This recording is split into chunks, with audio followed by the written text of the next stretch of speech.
chanterai ta fidélité, Emmanuel.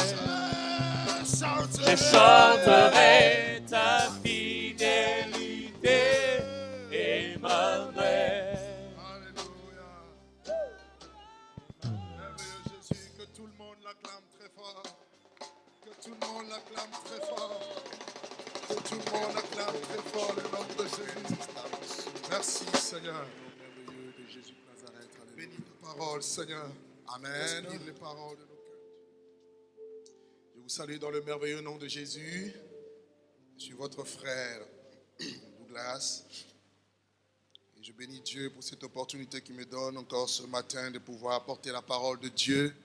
Je dis un grand merci au Seigneur, un grand merci à Daddy qui est mon père spirituel, le pasteur Israël Sembe. Et je bénis aussi le Seigneur pour son épouse, Maman Foura, pasteur Joseph et toute la classe pastorale. Et je suis convaincu que dans cette emphase de prière, Dieu a un plan pour chacun de nous. Et pendant que j'étais en train de prier, demander à Dieu, que veux-tu que je puisse apporter à ton peuple ce matin? Et ce que j'aime avec Dieu, c'est la complicité avec le Saint-Esprit. Et je l'aime tellement parce que sans lui, je ne saurais me tenir devant vous aujourd'hui. Il m'a dit de vous dire quelque chose. Et ce que je vais apporter ce matin constituera forcément une parole prophétique. Et quand la parole prophétique sort, il faut que tu puisses t'en approprier en disant Amen. Amen veut dire qu'il en soit ainsi. Alors, n'aie pas honte, parce que je suis convaincu par le Seigneur que beaucoup de choses vont être dites et il y a une part pour toi, il y a quelque chose que Dieu a réservé pour toi. Tu n'es pas venu par hasard, tu n'es pas venu pour accompagner certainement quelqu'un, mais tu es venu pour avoir une part avec Dieu. Et je suis sûr que ce matin, tu sortiras avec quelque chose qui marquera ta vie et que tu n'oublieras jamais, parce que c'est un jour exceptionnel. Aide-moi à dire à ton voisin, c'est un jour exceptionnel. Allons-y rapidement dans les paroles de Dieu. Nous allons prendre 3 portions des Écritures. Le premier se trouve dans le livre de Néhémie. Néhémie au chapitre 1er, le verset 1er au verset 3. Ensuite, nous lirons le chapitre 2, le verset 17 au verset 20. Néhémie chapitre 1er, le verset 1er au verset 3, il est dit « Parole de Néhémie, fils de Hakalia, au mois de Kisle, la 20e année, comme j'étais assis dans la capitale, Anani, l'un de mes frères et quelques hommes arrivèrent de Juda et me questionnaient au sujet des Juifs rescapés qui étaient restés de la captivité et au sujet de Jérusalem. Et ils me répondirent, ceux qui sont restés de la captivité sont la province au comble du malheur et de l'opprobre. Les murailles de Jérusalem sont en ruine et les portes sont consumées par le feu. Nous allons au chapitre 2, le verset 17 au verset 20. Ce qui va constituer la base même de notre prédication. Je leur dis alors, vous voyez le malheureux état où nous sommes. Jérusalem est détruite et ses portes sont consumées par le feu. Venez, rebâtissons la muraille de Jérusalem et nous ne serons plus dans l'opprobre.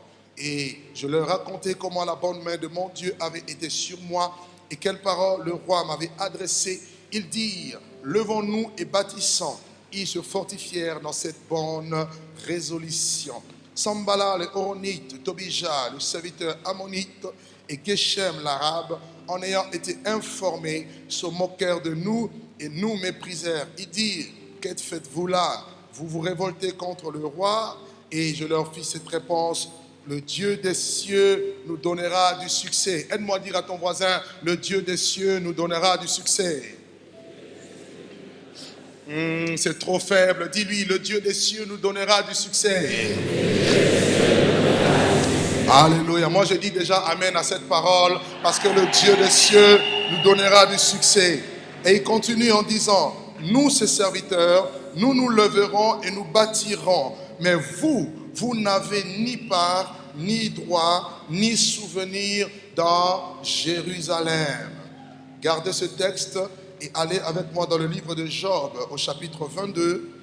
Job chapitre 22, le verset 28 nous dit ceci, à tes résolutions répondra le succès et sur tes sentiers brillera la lumière.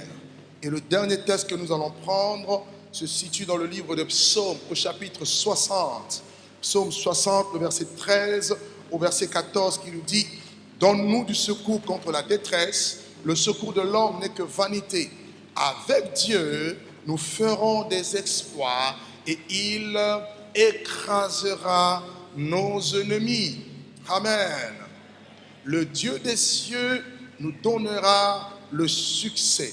Alors, selon le dictionnaire Larousse, le succès c'est quoi? Le succès n'est rien d'autre que le résultat heureux obtenu par une entreprise. Dans une entreprise, lorsque vous commencez une entreprise et que vous arrivez à réussir, on peut parler du succès. Ou encore le fait d'atteindre un objectif souhaité. Vous êtes donné des objectifs, vous êtes donné une vision, une ligne de conduite. Quand vous arrivez au bout de ce que vous vous étiez donné comme résolution, vous avez le succès. Voyez-vous, chaque être humain désire le succès. Chaque être humain souhaite réussir dans sa vie ou dans ce qu'il entreprend, quel que soit le domaine de l'activité, quel que soit le genre de l'entreprise. Et d'une manière générale, mes bien-aimés, si nous travaillons, c'est parce que nous voulons aboutir à quelque chose. Vous voyez, lorsque nous étions enfants, moi je me rappelle quand j'étais encore tout petit, mes parents n'arrêtaient pas de me dire il faut étudier, il faut aller à l'école, il faut travailler dans la vie. Pourquoi? Parce que vous ne pouvez pas accéder au succès, à la réussite, tant que vous ne travaillez pas. Donc, en effet, pour aboutir à un succès, il faut fournir des efforts. Le succès, c'est la conséquence ou encore le résultat des efforts fournis au préalable. En amont, on fournit des efforts, on travaille, on pose des bases et on est concentré, focalisé par rapport à cela. Et en aval, le succès peut bien évidemment nous sourire. Donc le succès en général est donc une conséquence des efforts fournis. Et ceci à plusieurs niveaux. Ça peut être dans le domaine étudiantin, ça peut être dans le domaine des affaires, professionnellement, ou même maritalement. Vous voulez réussir dans votre couple, dans votre mariage, ben vous faites un bon choix. Vous choisissez un bon mari, vous choisissez une bonne femme, vous avez des enfants, vous arrivez à bien les éduquer. L'éducation de base que vous donnez à vos enfants leur garantit le succès dans l'avenir. Donc le succès n'est pas le fruit du hasard. Le succès se prépare. Le succès se prépare. Alléluia. Le succès ne vient jamais au hasard. Donc, si vous voyez les gens échouer aujourd'hui, cela veut dire qu'ils n'ont pas préparé leur réussite. Si vous voyez les gens réussir aujourd'hui, cela veut dire qu'ils ont aussi préparé leur réussite. Ça, je parle d'une manière générale. Vous voyez, d'une manière générale, le succès se prépare.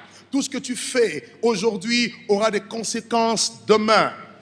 Et la Bible même le dit, tout ce qu'un homme aura semé, il le moissonnera aussi. Mais bien aimé, même dans le domaine spirituel, il y a aussi le succès. Quand on parle de l'œuvre de Dieu, il nous faut aussi arriver au succès. Pourquoi? Parce que l'œuvre de Dieu est d'abord spirituelle et il y a beaucoup d'opposition, il y a beaucoup de choses qui se passent, notamment dans le monde spirituel. Et si vous n'avez pas la pensée de réussir, eh bien vous échouerez. Et je parlerai d'une manière personnelle, mais je parlerai aussi d'une manière collective, pendant que nous sommes dans cette phase de prière.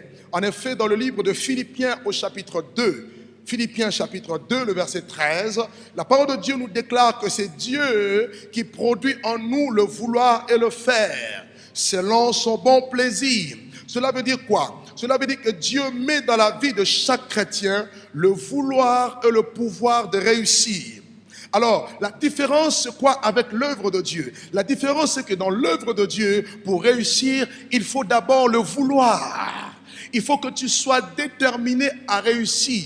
Il faut que ta volonté s'associe à Dieu pour accéder à la réussite. Donc, il faut avoir des bonnes attitudes et ne jamais être négatif ou encore pessimiste.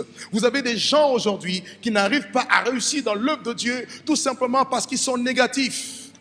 Quand vous venez dans un terrain comme la France ou encore en Amérique ou au Canada, on va vous dire ici l'œuvre de Dieu c'est difficile. On vous dit que le terrain est difficile. Lorsque tu pars déjà avec un arrière-plan que le terrain est difficile, comment veux-tu que Dieu te donne le succès? Il faut apprendre à dire c'est difficile pour ceux qui n'ont pas Dieu. Mais avec moi qui ai Dieu, les choses difficiles deviennent faciles. Ah, quelqu'un ne m'a pas compris. En effet, il n'y a pas un terrain difficile.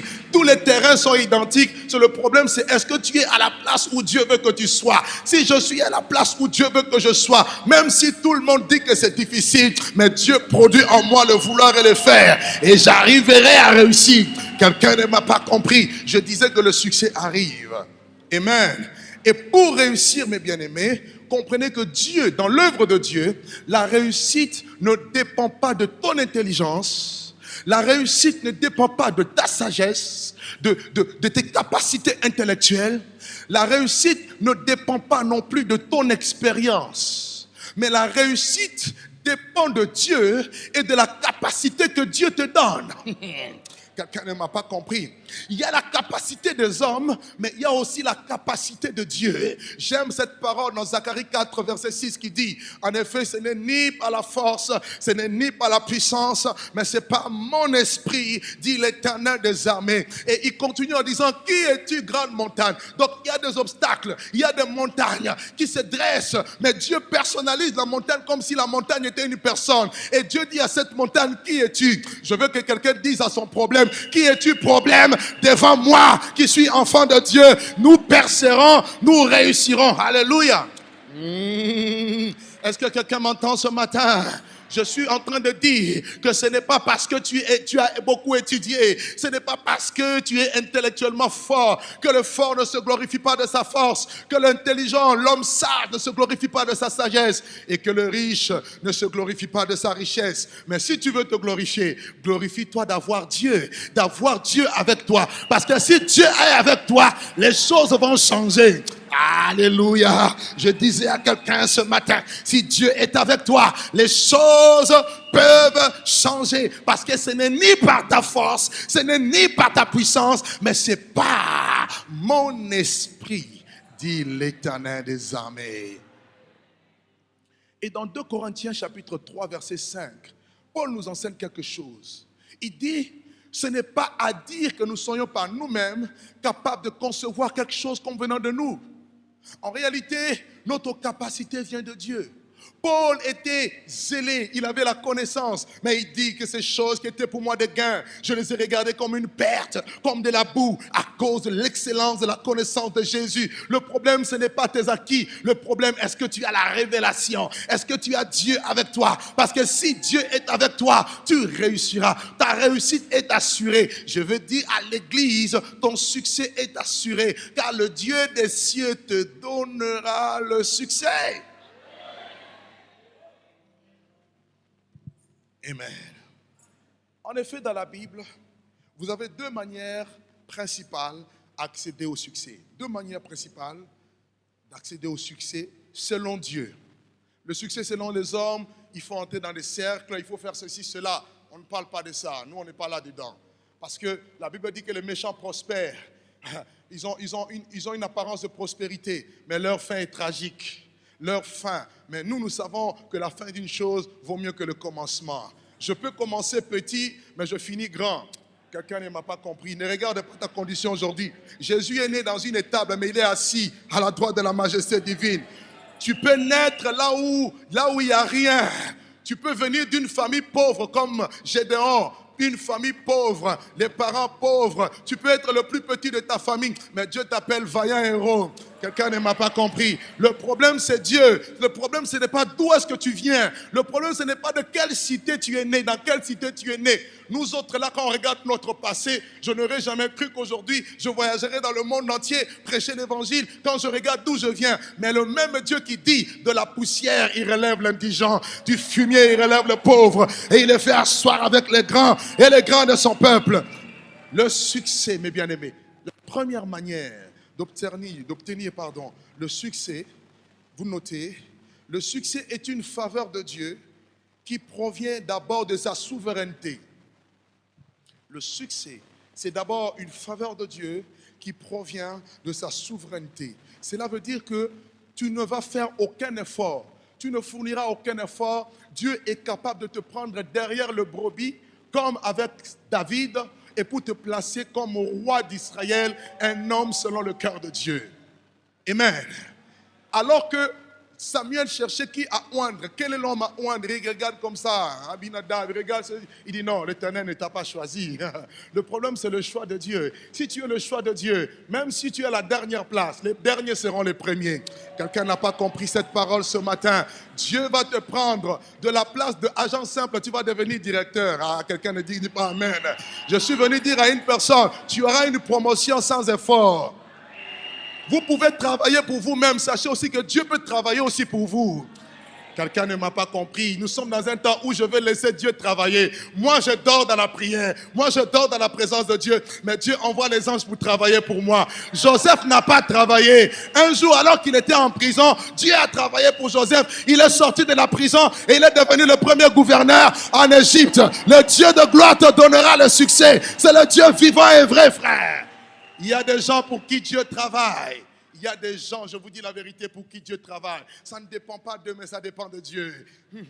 Est-ce que tu peux me regarder aujourd'hui? Regarde-moi, c'est Dieu qui travaille en moi. Regarde ton frère, dis-lui, Dieu est en train de travailler en toi. La souveraineté de Dieu. Là, tu n'as pas besoin de jeûner, prier. Non. Ici, ça dépend que de Dieu, le choix. Gédéon, c'était le choix. Jephthé, c'était le choix. David, c'était le choix. Moïse, c'était le choix. Donc, si Dieu t'a choisi, tu auras le succès. Deuxième manière de recevoir le succès, selon Dieu.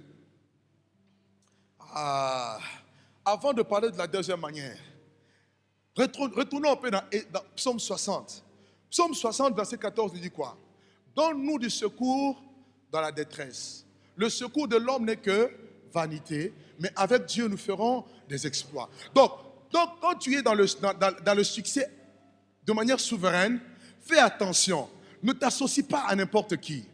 Parce que si toi, tu mets ta confiance dans un homme, l'homme te décevra toujours. Maudit soit quiconque se confie dans l'homme. Donc, dans le succès, pour avoir le succès, il faut que tu t'associes avec quelqu'un. Cette personne-là s'appelle Dieu. Aïe. Tu n'as peut-être pas compris. Je dis, il faut que tu t'associes à quelqu'un. Ne t'associe pas avec n'importe qui. Quand on parle de avec c'est quoi? Avec, c'est une préposition qui indique une relation d'accompagnement.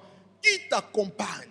Qui est ton partenaire? Paul dit, nous sommes ouvriers avec Dieu. Si Paul pouvait réussir, c'est parce qu'il savait qui était à ses côtés dans l'œuvre et il a réussi.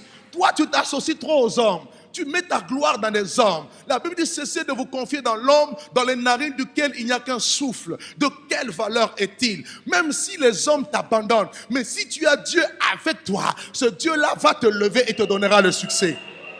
Mais bien aimé, lorsque les hommes élèvent, c'est dangereux. La Bible dit que l'élévation ne vient ni de l'Orient ni du désert, mais l'élévation vient de Dieu. Mais quand les hommes t'élèvent, ce sont les mêmes hommes qui viendront te rabaisser. Mais le problème, c'est quoi? Quand quelqu'un t'a élevé jusqu'à ce niveau, au lieu de te rabaisser, de te poser comme ça, il te lâche et tu tombes.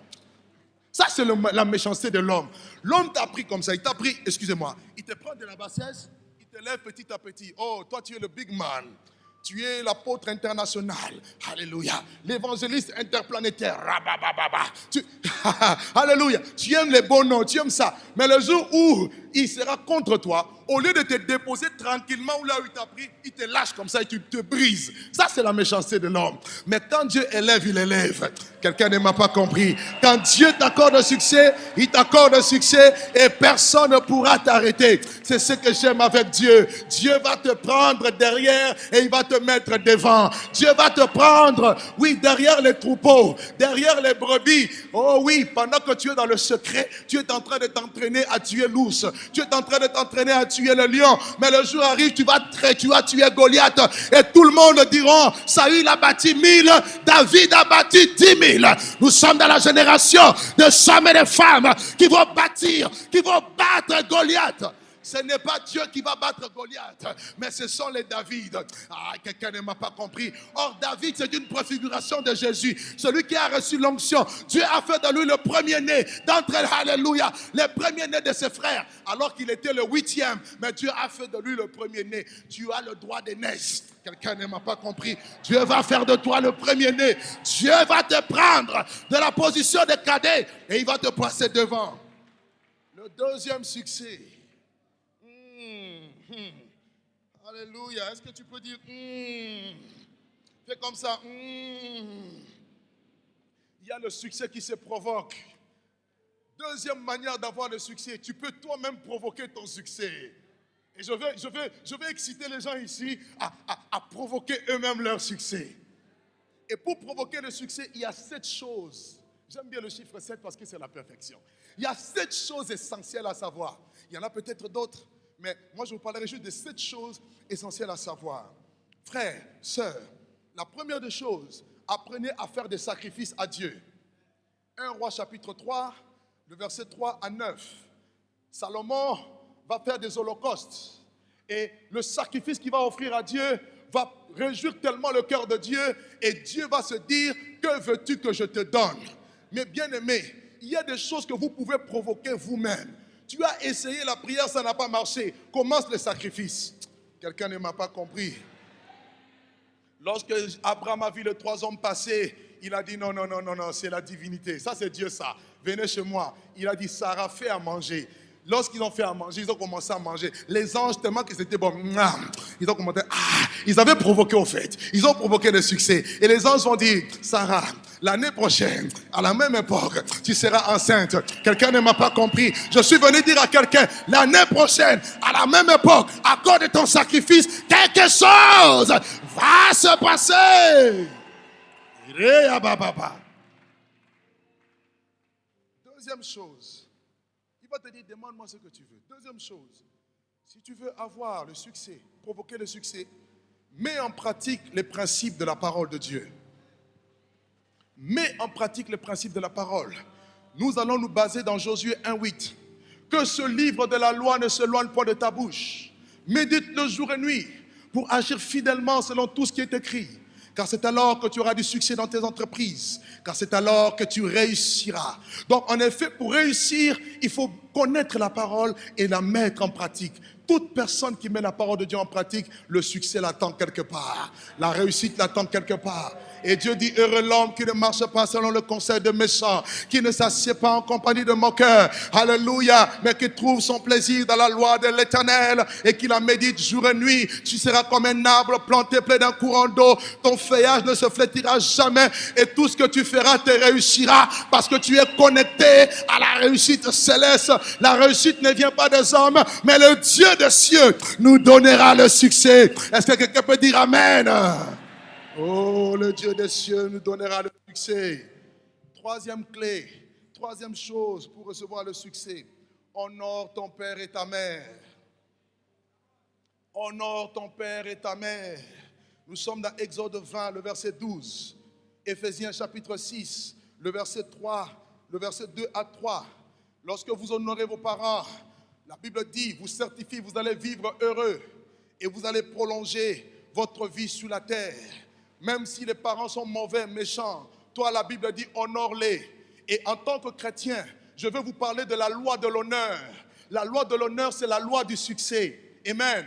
La loi de l'honneur. Et dans la loi de l'honneur, vous trouvez 3 petites choses. La première des choses, il faut apprendre à honorer Dieu qui est notre Père. Amen.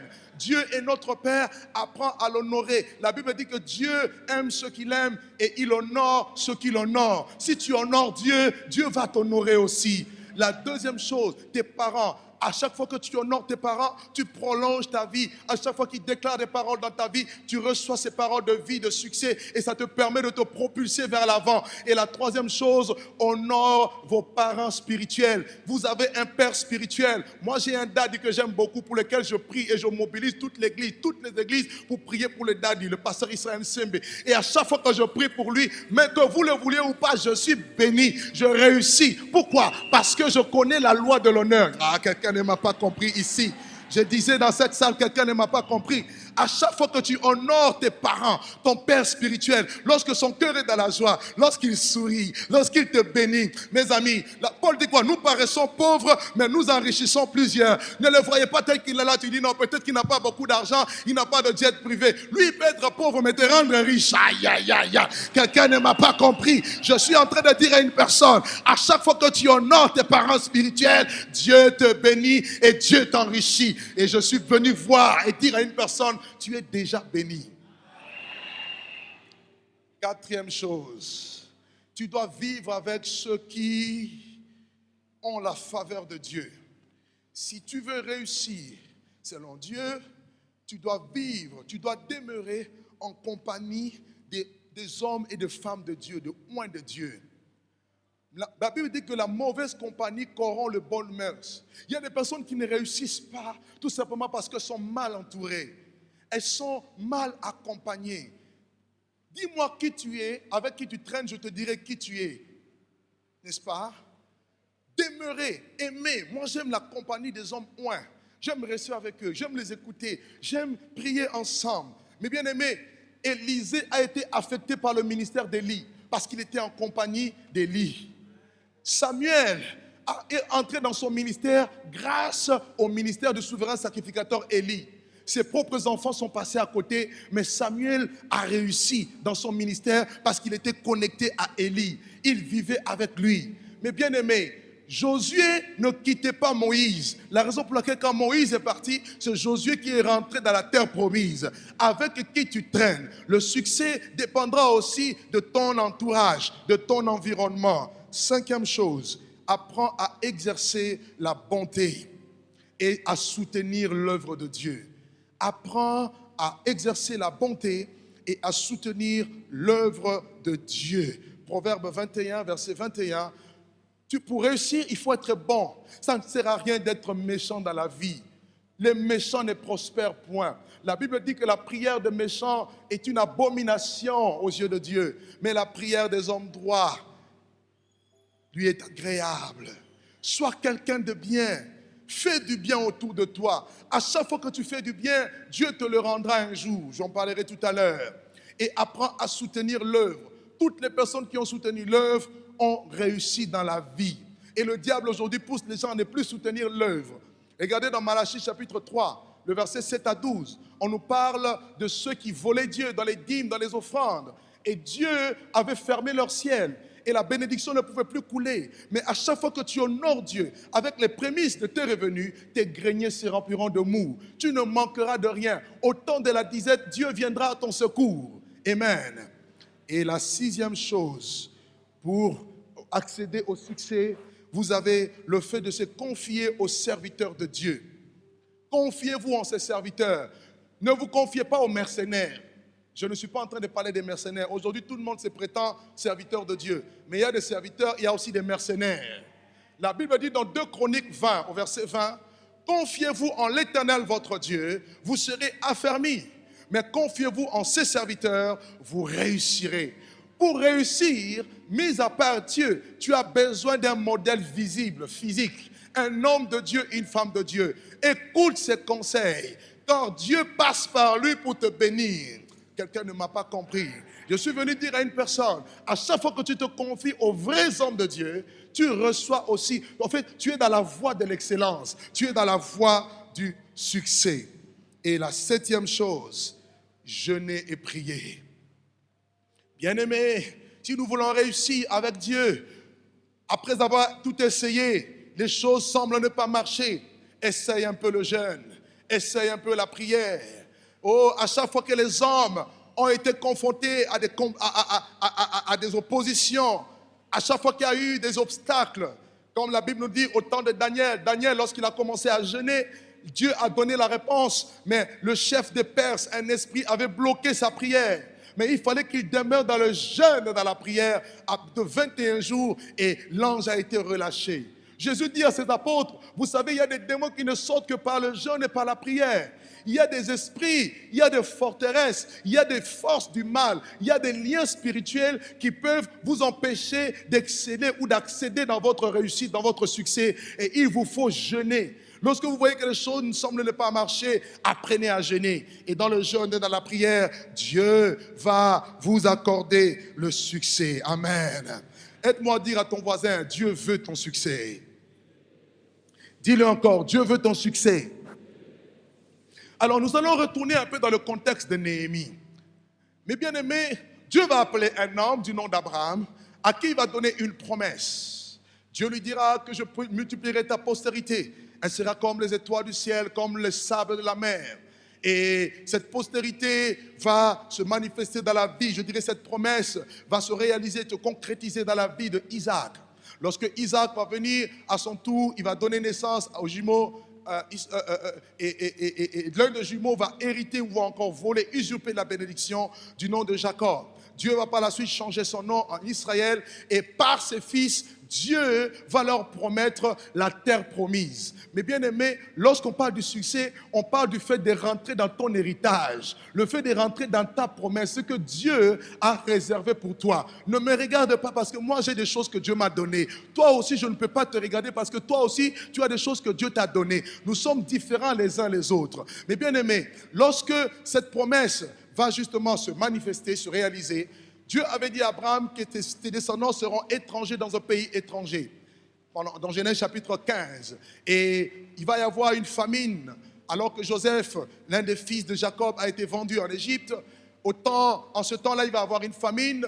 Et les enfants d'Israël, c'est-à-dire les patriarches, vont avoir un exil. Ils vont bouger, ils vont quitter Canaan et ils vont arriver en Égypte pour jouir de l'abondance. Et lorsque cette génération va mourir, la Bible dit que les enfants d'Israël vont grandir, ils vont croître, ils vont s'accroître dans le pays d'Égypte. Et il va se lever un pharaon qui ne connaissait ni Joseph, ni tout ce que les bienfaits qui étaient en ce temps-là. Et ils vont commencer à maltraiter les enfants d'Israël. Et cela va durer 4 siècles. 400 ans de labeur, 400 ans de souffrance. Et Dieu, dans sa souveraineté, avait dit qu'après 4 siècles, ils retourneront ici et ils prendront possession. Et voilà pourquoi, lorsque le temps était accompli, Dieu avait suscité un enfant du nom de Moïse.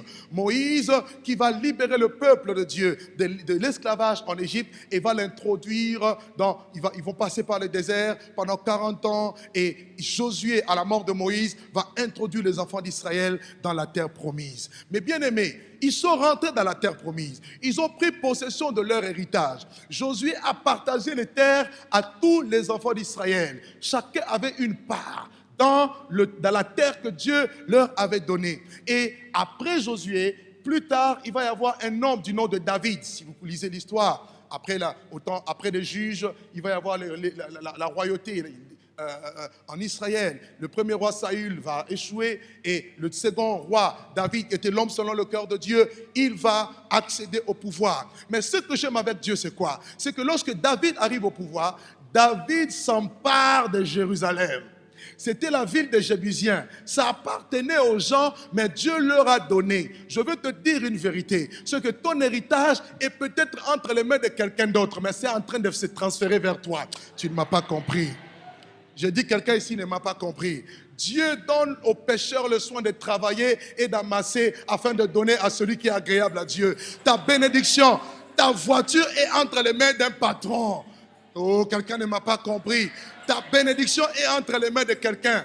Attends le temps de la connexion. Quand le temps de la connexion va arriver, il va y avoir transfert. Ça va quitter de l'autre côté et ça viendra vers toi. Mais bien aimé, David a pris possession de Jérusalem. Et Jérusalem, le nom que j'aime, ça signifie cité de paix. David va faire quelque chose. Il va d'abord construire la cité de David. Je suis allé à Jérusalem, j'ai vu cette cité magnifique. La cité de David. Et mes bien-aimés, David va avoir à cœur, parce que l'arche de Dieu n'avait pas un lieu stable. Il dit, nous allons construire, je vais construire un temple pour mon Dieu, pour l'arche. Mais Dieu lui dit, à cause du sang que tu as versé, ça ne sera pas toi qui le feras, mais ça sera Salomon. Et quand Salomon monte au pouvoir, Salomon construit le temple. Il bâtit le temple. La Shekinah de Dieu descend sur le temple et Jérusalem devient un lieu de référence. Jérusalem devient la cité ou la ville de Dieu. Alléluia. Jérusalem, non seulement c'est la ville du grand roi David, là où il a construit la cité de David, mais Jérusalem est aussi une appartenance, quelque chose qui appartient à Dieu. je veux te dire que la Jérusalem t'appartient. La nouvelle Jérusalem aussi t'appartient. Jésus dit, je suis prêt à aller te préparer une place. Quand je m'en serai allé et que je t'aurai préparé une place, je reviendrai te chercher afin que là où je suis, vous y soyez aussi. Tu as une place sûre auprès de Dieu dans la nouvelle Jérusalem. Une ville pavée d'or. Toi qui n'as jamais vu l'or, tu marcheras sur l'or. Tu dormiras sur le diamant. Tu seras dans l'allégresse et dans la joie. Il essuiera toute larme de nos yeux et la mort ne sera plus. Jérusalem est un choix de Dieu. Je veux dire à quelqu'un ce matin, Jérusalem est choisi par Dieu. Jérusalem est un tison arraché du feu, selon Zacharie chapitre 3, le verset 2. Mais bien aimé, le temple était beau. Le temple était magnifique. Les hommes quittaient le monde entier. Rappelez-vous de la reine de Séba qui est partie depuis l'Éthiopie pour venir voir la gloire de l'Éternel à Jérusalem. Il faut que les gens autour entendent des choses merveilleuses et qu'ils viennent voir quels sont ces enfants de Dieu qui adorent dans cette rue de Petro-Congo. Est-ce que quelqu'un m'entend? Dis à ton ami, je suis à Jérusalem. Dis, c'est moi-même Jérusalem. Mais la condition, c'était quoi? Le peuple devait garder la loi de Dieu. Le peuple devait garder la Torah. Mais à cause de la prospérité, voilà le danger de la prospérité. Quand la prospérité vient, on a tendance à négliger Dieu. Le cœur des rois, le cœur des sacrificateurs, le cœur des prophètes et voir le cœur du peuple a commencé à se détourner de Dieu. Dieu, en allant adorer d'autres dieux qui sont des idoles, Dieu a envoyé ses serviteurs, les prophètes, pour annoncer cela. Le matin, le soir, ils ont fermé leurs oreilles. Ils pensaient que c'était un acquis, mais Dieu leur avait dit non, si tu te détournes, il dit à Salomon, connais le Dieu de ton Père, sers-le avec un cœur dévoué, car Dieu sonde tous les cœurs et les reins. Si tu t'attaches à lui, il te bénira, tu iras de gloire en gloire. Mais si tu te détournes de lui, il t'abandonnera. Si tu abandonnes Dieu, Dieu va t'abandonner. Jérusalem a commencé à abandonner Dieu. Jérusalem en Juda va abandonner l'Éternel. Et il ne va pas écouter la voix prophétique entre la bouche de ses prophètes, notamment Jérémie. Jérémie, Dieu l'appelle un enfant, il annonce le jugement de Dieu. Mais la Bible nous dit, dans Jérémie chapitre 25, le verset 11, parce que Jérusalem n'a pas écouté, parce que le Juda n'a pas écouté la voix de Dieu, Babylone viendrait et Babylone détruirait Jérusalem. Et ils iraient en captivité et la captivité allait durer 70 ans. Mes frères, c'est ce qui s'est passé. Babylone est venu, le roi Nebuchadnezzar est venu et il y a eu 4 choses qui se sont passées. La première des choses, Jérusalem a été assiégée pendant 3 ans. La deuxième chose, les murailles de Jérusalem ont été détruites. La troisième chose, le temple de Jérusalem qui faisait la fierté des Juifs a été détruit. Et la quatrième chose, Israël, Jérusalem, les hommes de Juda ont été emmenés en captivité. Et parmi les captifs, il y avait cet homme du nom de Néhémie. Et la captivité devait durer 70 ans. Mais la 69e année, Dieu se révèle à Daniel. Dieu se révèle à Daniel par les écrits de Jérémie. Et Daniel se met à jeûner et à prier. Mais bien aimé, quand tu jeûnes, quand tu pries, tu ne fais que rentrer dans la promesse de Dieu. Parce que Dieu veut faire de toi un participant de la nature divine. Alléluia. La 69e année, Daniel jeûne, il prie. Et il va y avoir un mouvement spirituel. Dieu va déposer dans le cœur de Néhémie un fardeau. Quel fardeau? Le fardeau de reconstruire les murailles. Je te dis la vérité, il y a eu des choses que le diable avait détruites. Vous savez, le diable est un destructeur. Le diable est méchant. Si vous lui laissez 1 minute dans votre vie, il vous détruit tout. La preuve, regardez la vie de Job. En un jour, il a tué ses enfants, il a brisé, il a détruit toutes ses richesses et il a communiqué à Job la maladie. Le diable est mauvais. Ne l'aimez pas, ne vous associez pas à lui. Il n'apporte que peine et misère. Mais lorsque Néhémie a pris conscience de cela, la Bible nous dit, dans Néhémie 1, Néhémie va s'informer des choses qui s'est passées au niveau de Jérusalem. Bien-aimés, je suis en train d'aller doucement pour vous amener quelque part. Il va y avoir 3 attitudes. Par rapport au succès, ces 3 attitudes sont très importantes. La première attitude, c'est l'attitude de la personne qu'on appelle Anania. Nous sommes dans Néhémie chapitre 2, plutôt 1er, le verset 1 à 3. Anania, qui était un juif, il va être informé. La Bible dit, il va dire à Néhémie l'état des enfants de Juda, les enfants d'Israël en Juda. Et Anani représente qui? Anani représente toutes les personnes qui sont là que pour constater les dégâts qu'a fait le diable, qu'a fait les autres pasteurs, qu'a fait les mauvaises choses. Toi, ton ministère, c'est de constater. Tu ne peux pas avoir le succès si tu restes seulement là à constater, ceci, cela. Rien ne va se passer. Amen. Et deuxième type de personnes, ça, ce n'est pas une attitude à avoir. Des gens qui constatent. Et en général, les gens qui constatent critiquent le plus. Ils sont là, ils ne sont jamais d'accord, mais ils critiquent. C'est comme dans un stade. Vous voyez, dans un stade, non? Toi, tu es là assis. Le joueur court, mais il tombe. Toi, tu dis, ah, fouteur! Mais toi, si on t'avait mis là, je ne suis même pas sûr que tu allais faire 10 mètres. Parce que quand tu n'es pas acteur, tu ne peux pas savoir qu'est-ce qui se passe dans le terrain. Le problème, ce n'est pas d'être acteur, mais téléspectateur, mais le problème, c'est d'être acteur. Anani, c'est quelqu'un qui a juste des informations. Tu as appris, tel pasteur est tombé. Tu as appris, tel chrétien est tombé. Tu as appris, oh, merci Anania, mais on n'a pas besoin d'Anania. Nous savons l'état de l'église, mais nous avons besoin de Néhémie. Quelqu'un ne m'a pas compris. Je disais, quelqu'un ne m'a pas compris. Ne sois pas comme Anani qui est là pour constater. La deuxième attitude des gens que nous voyons, ce sont des gens qui viennent de Juda. Ils sont venus de Juda et ils ont apporté les informations à Néhémie. Eux, qu'est-ce qu'ils ont dit? Et eux, ces hommes-là, ils représentent les gens qui ne font que se contenter de la situation. Ils vont dire à Néhémie, Néhémie, oh, nous venons de là. Les gens sont au comble de leur malheur. Nous étions pauvres avec eux. Ce sont les gens qui ne font rien pour que les choses changent. Mais il ne faut que se contenter. Ils se contentent. Moi-même, là, je ne veux pas avancer. Mais tu te contentes de ta position. Non, Dieu ne veut pas que tu te contentes de ta position. Les gens qui accèdent au succès, ce sont des personnes, même si elles sont dans une situation défavorable, mais qui visent le changement. Les gens qui aiment le succès, ce sont les révolutionnaires. Un révolutionnaire ne regarde pas le présent. Un révolutionnaire voit le futur. Est-ce que je peux parler à quelqu'un ici? Toi, tu es là, tu regardes au présent. Moi-même là, au Congo, on ne peut pas réussir. Qui t'a dit qu'au Congo, on ne peut pas réussir? Il y a des gens qui réussissent mieux ici qu'en Europe. Ne sois pas là en train de te contenter. Dis, je veux me battre. Dis, je veux réussir. Commence à changer ton attitude. Ne sois plus pessimiste. Ne sois plus négatif.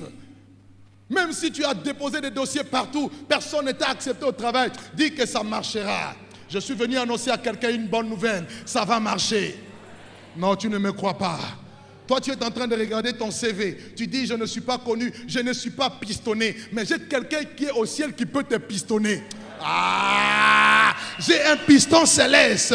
Il s'appelle le Dieu de gloire. Ne te contente plus de ta situation. Je suis pauvre, je suis petit, c'est pas grave. Mais je suis un vaillant héros. Je vais réussir. Ça marchera. Je veux me marier. Même sans argent, je veux me marier. Je vais construire ma maison. Je vais voyager dans le monde. Je vais faire ceci. Change ton attitude et Dieu changera ta situation. Dieu changera ta destinée. Dieu changera ta condition. Les choses ne seront plus comme au préalable.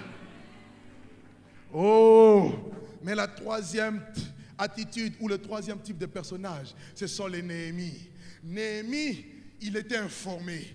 Néhémie a vu les gens qui se sont contentés de ces choses. Mais Néhémie a dit non, il faut que ça change. Aide-moi à dire à ton voisin, assez c'est assez. Non, non, non, dis-lui très fort, assez c'est assez. Dis, je suis fatigué de ce problème. Dis, je suis fatigué de cette situation. Mais bien aimés, les Néhémies, ce ne sont pas seulement des gens qui constatent, mais ce sont des gens qui constatent. Ce sont des gens qui ne se contentent pas seulement, mais ce sont des gens qui agissent. Dieu, pour t'accorder le succès, il veut que tu sortes de la passivité pour que tu deviennes un homme, une femme active. Dieu veut des acteurs. La Bible dit, Néhémie se levait, il a commencé à jeûner, il a commencé à prier. Pourquoi? Parce que les choses avant de devenir visibles, c'est d'abord spirituellement conçu. Or, pour concevoir les choses de manière spirituelle, il faut rentrer dans le domaine spirituel, dans la prière. À chaque fois que tu es en train de prier, il y a quelque chose qui est en train de naître au ciel. La chose est en train de grandir. Ça n'attend que le temps marqué. La Bible dit que c'est une prophétie dont le temps est déjà fixé. Ce que j'aime avec Dieu, c'est que la prophétie a des pieds, pasteur. La prophétie a des pieds. Elle marche. Quelqu'un ne m'a pas compris. Je disais que la prophétie a des pieds. La prophétie a des pieds. Elle marche. Elle marche. Elle ne mentira pas. Alléluia. La Bible dit si elle tarde, attends-la. Aide-moi à dire à ton voisin, attends-la. Aide-moi à dire à ton voisin, attends-la. Attends-la. Elle s'accomplira. Et elle s'accomplira certainement. Rababa Santa Rabakeda. Renda Bashanda Rabba. Moi, je suis quelqu'un je m'assois dans la prophétie. Même quand je ne vois pas, je dis je crois. Heureux ceux qui ont cru sans avoir vu. Car la foi est une ferme assurance des choses qu'on espère et une démonstration des choses qu'on ne voit pas. Je dis tu auras le succès. J'aurai le succès. Mamie, tu auras le succès. Daddy aura le succès. Pasteur Joseph, tu auras le succès.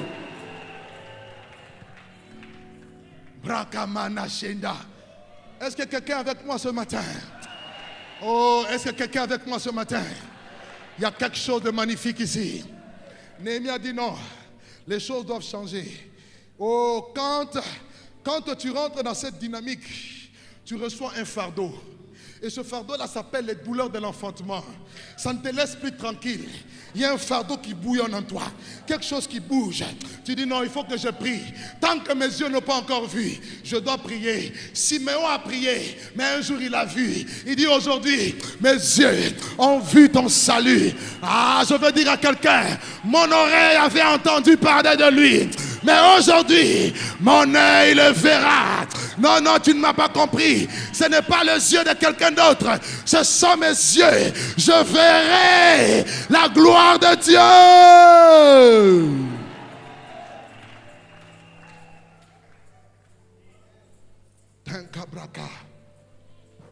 Lorsqu'on a le fardeau, mes bien-aimés, 4 choses essentielles à avoir.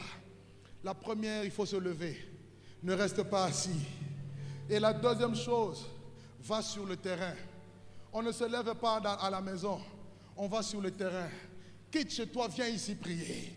Quitte chez toi, commence à soutenir l'œuvre. Oh, la troisième chose, on se mobilise. Néhémie a commencé à mobiliser les gens. Lorsque tu as le fardeau, la vision de Dieu, tu vas commencer à te mobiliser. Tu vas aller commencer à mobiliser ta cellule. Ensemble, bâtissons. Ensemble, prions. Et la quatrième chose, tu vas commencer à prendre des résolutions. La raison pour laquelle nous avons vu dans Job 22, verset 28, il est écrit, à tes résolutions répondra le succès. Écoutez, à tes résolutions. Ce n'est pas Dieu qui prendra les résolutions à ta place. C'est toi qui dois prendre des bonnes résolutions. Et quand tu te lèves pour prendre des bonnes résolutions, attends-toi aussi à quelque chose. C'est-à-dire, tu vas avoir des ennemis qui vont se lever. Pourquoi les chrétiens baissent les bras facilement? Parce qu'ils pensent que s'ils prennent de bonnes décisions, tout va aussi aller facilement. Non, ça peut être difficile, mais ce n'est pas impossible. Quelqu'un ne m'a pas compris. Le chemin peut être rocailleux, le chemin peut être épineux, mais j'arriverai jusqu'au bout. Jésus a dit, passons de l'autre bord. Il savait qu'il y aurait le vent, la tempête. Mais le problème, c'est qu'il est dans la barque et il dort. Il faut juste le réveiller, il va se réveiller et nous allons aller à l'autre bord. Est-ce que quelqu'un m'a compris ce matin? Non, non, non, non, non. Je disais, est-ce que quelqu'un m'a compris ce matin? J'irai à l'autre bord. Aide-moi à dire à ton voisin, j'aurai le succès. Dis-lui, j'aurai le succès. Tu dois confesser cela. Tu dois croire à cela. Tu dois prier cela. Et tu dois travailler pour cela. Mes amis, 3 ennemis se sont levés. 3 ennemis se sont levés. 1, il y a eu Sambala. Tu as des Sambala qui vont se lever. S'ils ne se sont pas levés hier, je t'assure, ils vont se lever demain. Mais s'ils se sont levés hier, sache que tu es en train de sortir de ce moment d'épreuve pour rentrer dans le pro. Alléluia. Rentrer dans le succès. Il y a les Tobija qui vont se lever. Il y a des Geshem, les Arabes qui vont se lever. Les païens, les gens qui ne connaissent pas Dieu. Les gens qui n'ont pas d'alliance avec Dieu. Quand on prend des décisions, nous allons faire ça, et ils ne sont jamais d'accord. Il y a toujours des gens comme ça. Nous allons faire ceci, nous allons faire cela, nous allons prier. Nous allons jeûner. En France, quelqu'un m'a dit, je prie un temps de jeûne. Nous allons prendre un temps de jeûne. Quelqu'un m'a dit, non, moi je n'ai pas reçu ça. J'ai dit, ah bon? Tu penses que le diable va te dire d'aller jeûner? Je n'ai jamais vu dans la Bible le diable dire aux gens allez jeûner. Au contraire, il va te dire va au restaurant. Quelqu'un ne m'a pas compris. Quand on jeûne, c'est là que le diable vient nous proposer une restauration facile. Si tu es fils de Dieu, change ces pierres en pain. Mais je vais dire au diable, l'homme ne vivra pas de pain seulement, mais de toute parole qui sort de la bouche de Dieu. Les ennemis, ils ont deux buts. Les ennemis ont deux buts. Ils peuvent attaquer de l'extérieur. Quand ils attaquent de l'extérieur, ils amènent ce qu'on appelle l'oppression ou encore les menaces. Ils peuvent vous menacer de mort. Ils peuvent vous menacer de choses. Les apôtres ont dit, Seigneur, vois leurs menaces et accorde à tes serviteurs d'annoncer la parole de Dieu avec une pleine assurance, en étendant ta main qui se produit de miracles, de guérison, dans le nom de ton saint serviteur Jésus. Mais bien aimé, l'ennemi est réel. Et la deuxième stratégie du diable pour empêcher que tu puisses avoir le succès, ça s'appelle l'infiltration. S'il n'arrive pas de t'avoir de l'extérieur, il va chercher à t'avoir de l'intérieur. Tel que nous sommes là, nous pouvons aussi avoir des ennemis avec nous. Ils sont là, mais ils ne sont pas des nôtres. Ils sont là pour nous combattre, ils sont là pour nous détruire. Mais je veux leur annoncer une bonne nouvelle. C'est que leur entreprise échouera. Est-ce que tu m'as compris? Leur entreprise va échouer. Pourquoi? Parce que le Dieu des cieux nous accorde le succès. Je m'en vais à la fin pour nous parler du succès. Et je veux nous parler de 3 fondements par rapport au succès. Avant de toucher ce point-là, regardez la réponse de Néhémie. Lorsque les ennemis sont venus, ils ont voulu les empêcher, ils ont voulu les étouffer, ils ont voulu les arrêter pour ne pas accomplir l'œuvre.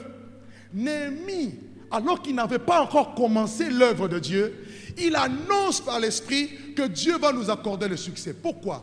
Il faut que tu sois prophétique.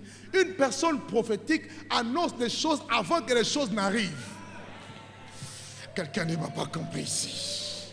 Je dis qu'une personne prophétique annonce les choses avant que même elle ne commence. Néhémie n'a pas dit, quand nous allons commencer, il dit non, nous savons que le Dieu des cieux nous donnera le succès. Il avait une telle assurance, il avait une telle foi que Dieu ne faillit jamais. Quand Dieu commence une œuvre, il amène toujours à la perfection. Si cette œuvre est des hommes, comme Gamaliel l'a dit, cette œuvre se détruira elle-même, sans effort. Mais une œuvre qui vient de Dieu, qui est des ennemis de l'extérieur, qui est des ennemis de l'intérieur, Dieu te dit, quand l'ennemi viendra comme un fleuve, l'Esprit de l'Éternel le mettra en fuite. Laisse-moi dire à quelqu'un que tu n'as pas encore commencé ton travail. Le diable est en train de s'agiter. Jésus-Christ est né, Hérode, un vieux papa, est agité. Il pose la question, où est le roi des Juifs qui vient de naître? Je n'ai jamais vu un bébé naître roi. On est prince et on devient roi. Mais lui, il n'est pas né prince, mais il est né roi. Non seulement roi, mais roi des rois et seigneur des seigneurs. Est-ce que quelqu'un peut comprendre ce que le Seigneur est en train de dire? Je suis venu annoncer prophétiquement à quelqu'un que le Dieu va te donner le succès. Commence à faire des projets. Même si tu n'as pas encore commencé, tu peux le déclarer. Tu peux le confesser. Le Dieu des cieux te donnera le succès. Je disais à quelqu'un, le Dieu des cieux me donnera le succès. Amen, amen, amen, amen, amen. Dis, je suis vainqueur.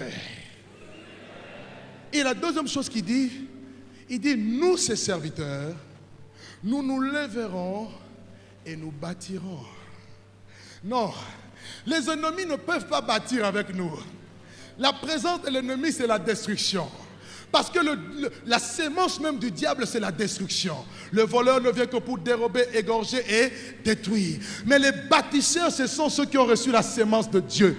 Je connais un homme dans la Bible qui s'appelle Dieu. Et le Dieu, la Bible dit qu'il est l'architecte et le constructeur de toutes choses. C'est-à-dire que c'est Dieu qui est le bâtisseur. Si tu es enfant de Dieu, si tu es serviteur de Dieu, Dieu t'appelle aussi à être un bâtisseur.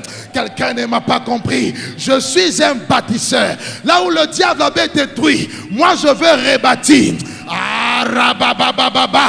Ésaïe 61 verset 4 nous dit: les tiens rebâtiront sur d'anciennes ruines. Même s'il y a eu les ruines hier, même si les âmes ont été cassées dessus hier, ta présence va ramener l'espoir. Dieu ne brise pas le roseau cassé. Dieu n'éteint pas la mèche qui fume encore. Il y a encore l'espoir pour tous ceux qui vivent. Même un chien vivant vaut mieux qu'un lion mort. Je veux dire à quelqu'un ce matin, tu as de l'espoir. Même si hier les mercenaires t'ont déçu, même si hier les hommes t'ont déçu, même si tu es passé par un faux prophète qui t'a dépouillé, ce n'est pas encore fini. Tant que tu vis, il y a encore de l'espoir. Tant que tu vis, il y a encore de l'espoir. Il y a encore de l'espoir. Brakamasanda. J'aime Dieu parce que quand les hommes disent que c'est fini, lui dit c'est maintenant que je commence. Si le grain de blé qui tombe à terre ne meurt, il reste seul. Mais s'il meurt, il portera beaucoup de fruits. Je suis déjà en train de te voir en train de germer. Tu es en train de prospérer. Tu es en train d'être béni. Ça, c'est la première chose que Néhémie a dite. La deuxième chose qui est aussi capitale pour nous et qui va nous aider à avoir notre succès, à garantir notre succès, Néhémie va dire à ses ennemis: vous, ennemis, vous n'avez ici à Jérusalem ni part, ni droit, ni souvenir. En fait, l'ennemi veut s'associer à toi pour que quand Dieu va se glorifier, lui aussi tire la gloire. Mais ce n'est pas pour eux. Le fils de la promesse ne peut pas hériter de la promesse avec le fils de l'esclavage, de l'esclave. Chasse l'esclave, chasse Agar et Ismaël pour que Isaac bénisse de la promesse. Est-ce qu'il y a un fils de la promesse ici? Aïe, aïe, aïe. Est-ce qu'il y a un fils de la promesse ici? Si tu es fils de la promesse, commence à chasser les Agar, chasse les Lot, chasse les voiles. Les gens qui sont là que pour te voiler, les gens qui sont là que pour te retarder, reste derrière. Quand Pierre a été transformé à Satan, Jésus lui a dit quoi? Arrière de moi, Satan, tes pensées me sont en scandale. Chasse les gens qui te sont en scandale, parce que le succès c'est seul. Tu es né seul, tu auras le succès seul, et tu mourras seul, tu iras au ciel seul. Frère, tu es venu au ciel, sur la terre seul. Tu es copie unique. Pour avoir le succès, mes bien-aimés, 3 choses. Avoir une part. La part, c'est réservé pour ceux qui habitent Jérusalem. Mais j'ai une bonne nouvelle, c'est que tu es habitant de Jérusalem. Tu as une part. Pour accéder au succès, chacun de nous doit réaliser qu'il a une part à porter dans l'édifice, qui a été détruite jadis. Autrefois, l'ennemi est venu et il a voulu détruire. Mais bien-aimés, l'œuvre de Dieu a été détruite sur le plan mondial. Il y a des gens qui travaillent, Jésus l'a dit, les portes de séjour de mort, qui cherchent à détruire l'église. Mais ils ne prévaudront pas contre elle. Mais sache que si Dieu t'a mis à part, tu as une part à mener dans la maison de Dieu. Et ta part, ça peut être ta contribution par le don spirituel que tu as reçu de Dieu, par le talent que tu as reçu de Dieu, par la vie, par les moyens financiers. Tu peux apporter une part sur le plan spirituel, sur le plan matériel, sur le plan physique. Parce que le succès te lie à Dieu. Tu ne peux pas avoir le succès seul, mais avec Dieu, tu fais des exploits. Avec Dieu, tu arrives au succès. Donc, pour arriver au succès, Dieu a déjà accompli sa part, mais je dois aussi amener ma part. Alléluia. Amène ta part. Amène ta part dans l'édifice et tu verras, le succès viendra. Deuxième chose, le droit. Lorsqu'on a droit, c'est-à-dire on a le pouvoir de jouir de quelque chose. J'aime bien cette expression chez les enfants en Europe. Quand vous voulez l'interdire quelque chose, ils vous diront, non, c'est mon droit. C'est mon droit. Le problème des chrétiens aujourd'hui, c'est que les chrétiens ne connaissent pas leurs droits. Nous avons des droits et des devoirs. Mais sache qu'à chaque fois que tu apportes une part dans la maison de Dieu, la part qui est temporelle, la part qui est éphémère que tu apportes, te donne accès à un droit, te donne accès à un héritage. Mais bien aimés, nous sommes des héritiers.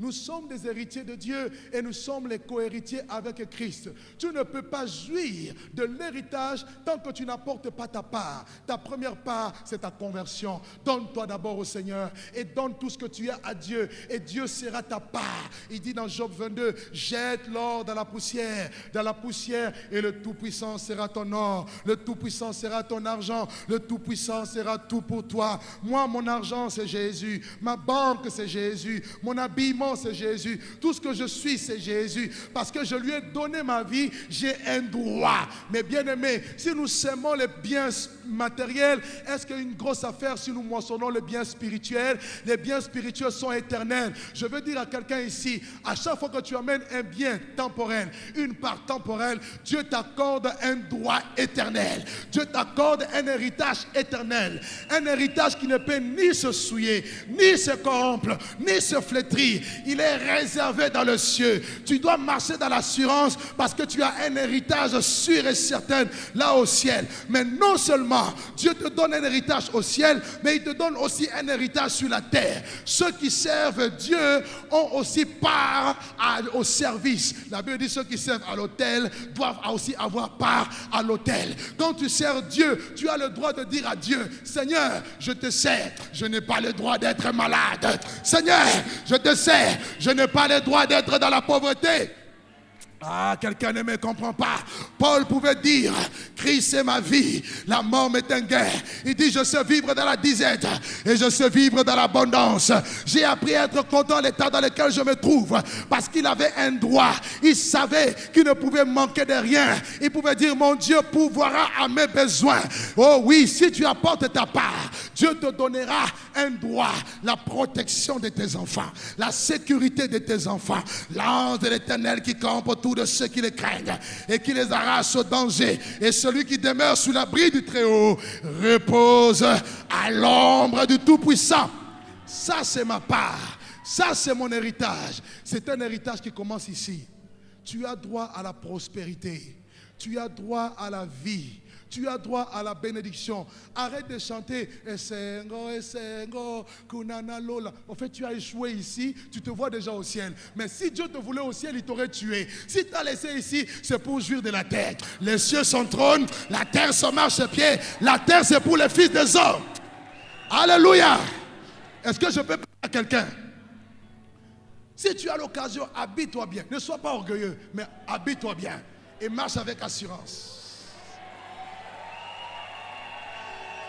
Je suis héritier. Je suis fils du roi des rois. Je suis fils d'Abraham. Je suis fille d'Abraham. Ça, c'est ta part. Ça, c'est ton droit. Si l'ennemi vient, tu peux dire à Dieu, Seigneur, souviens-toi de toutes les aumônes. Souviens-toi de tous les sacrifices. Souviens-toi de toutes mes offrandes, de toutes mes dîmes. Souviens-toi de tout ce que je fais pour toi. Quand Dieu entend ça, il dit non. Quelqu'un est en train de m'appeler. C'est là que nous arrivons au troisième point, le souvenir. J'ai un Dieu dans la Bible. Le Dieu de la Bible a une bibliothèque. Et dans la bibliothèque céleste, il y a 2 livres. Le premier livre s'appelle le livre de vie. Et dans le livre de vie est inscrit tous ceux qui sont nés de nouveau. Mais à part le livre de vie, il y a un deuxième livre dans la bibliothèque céleste qui s'appelle le livre de souvenirs. Quelqu'un ne m'a pas compris. Je suis venu dire à quelqu'un, dans la bibliothèque céleste, il y a un deuxième livre qui s'appelle le livre de souvenirs. Ah, je croyais que tu allais te lever et sauter. Je croyais que tu allais te lever et sauter. J'ai un livre.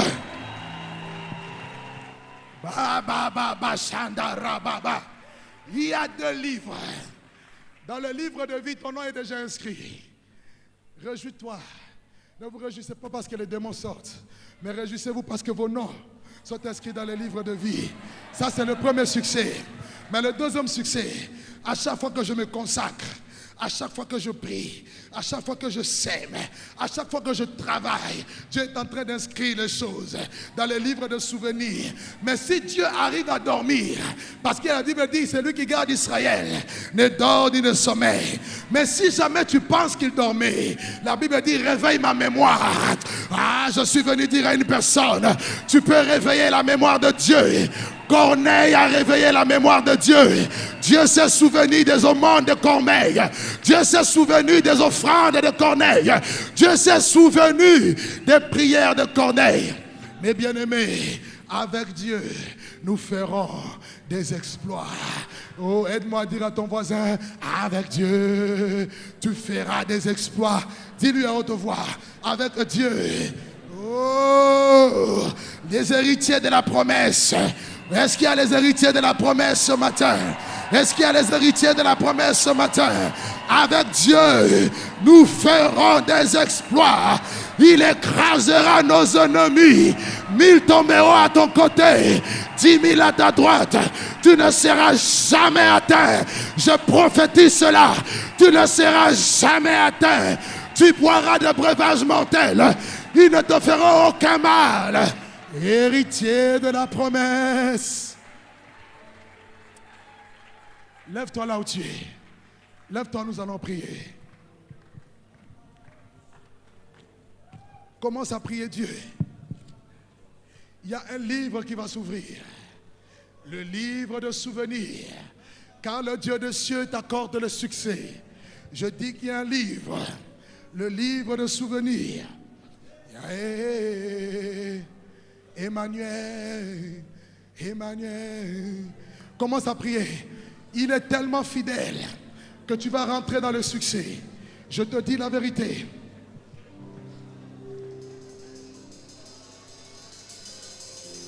Commence à prier.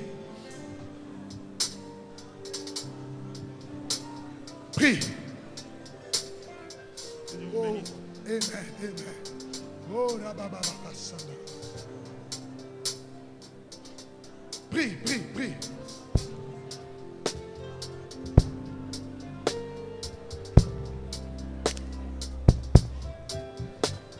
Prie. Tu ne vas pas échouer. Tes enfants ne vont pas échouer.